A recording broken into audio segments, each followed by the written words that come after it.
napag-usapan natin kanina na sikreto ng isang successful business. Number 1 is company. From the maker of showmaking and also franchise na sikat po dito sa Pilipinas.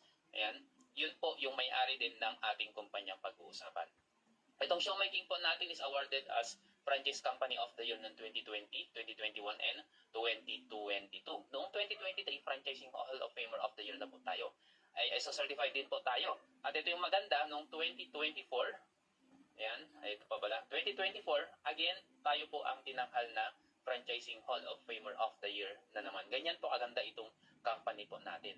Okay, and gusto ko rin sabihin po sa inyo, yung growth ng House of Franchise, na nagsimula po tayo noong 2006 sa ating mga food cart. Nagsimula tayo sa Noodle House, 2008 nagkaroon ng Showmaking, 2015 Potato King, 2016, ayan, nagkaroon tayo ng 800 branches. At noong 2020, nagkaroon po tayo ng online and community franchise at nagkaroon din tayo ng brand na Sulit Pack.